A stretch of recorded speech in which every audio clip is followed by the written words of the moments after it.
asife kana kwamba kwa sababu yupo katika kaburi la maiti. Subhanallah. Pozo na ponyo na ondosheo la tatizo hilo kwa idhini yake la ilaha illa Allah ni dawa hii nimekuletea, inaitwa mbono kaburi. Jitahidi uweze kuipata kwa idhini yake subhana. Amma qasid, makusudio mengine ya mchawi ya sita, ninaweza nikasema ni kuifunga bahati yako, kuifunga nyota yako. Yani mtu anaona kwamba mafanikio yako wewe yanamkera sana. Wapo watu wa namna hiyo.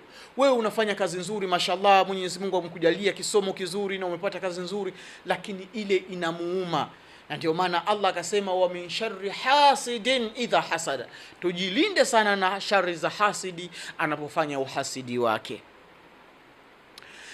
Kwa hiyo ananuilia mambo kadha wa kadha, anaapiza mambo kadha wa kadha katika kaburi, kwamba kama fulani bin fulani huyu amekufa hapa, mwenye kaburi hili, tena kaburi lililohamwa na nduguze hawajulikani tena walipo, hata kulisafishia pengine hata hawaji kusafisha, basi na mtu huyu nyota yake ichafuke na wala asipate hata kuisafisha. Subhanallah.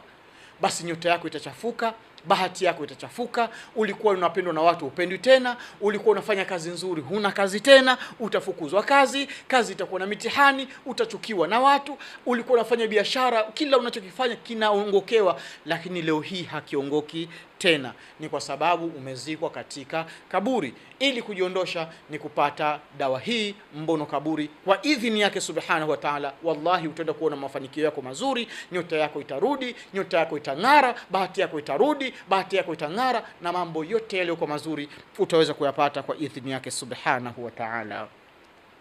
Ama kitu cha saba kingine, moja ya makasidi ya makusudio ya mchawi, tunasema ni kufunga usipate kuzaa wala usipate kizazi. Wapo watu wanaofungwa kaburini, mama hazai, baba hawezi kupata mtoto, riziki ya mtoto. Hao wanaishi tu kama wapo tu. Subhanallah, ya salam.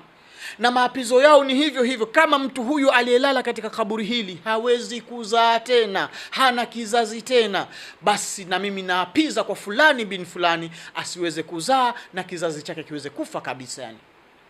Na hapo utamkuta mama ana miaka miwili, mwaka mmoja, miaka mitatu, minne, mitano, 7, 10 hajapata kuzaa. Baba toka ujana wake hata mtoto wa kuzingishiwa hana. Subhanallah. Kumbe mtu ameshakuzika kaburini na wala huwezi tena kufanikiwa. Mbegu unazozitoa zile nutfa zinatoka zimeshakwisha kufa, zinaingia kwenye kizazi mfu. Subhanallah. Ili tuweze kujiondosha ni kupata dawa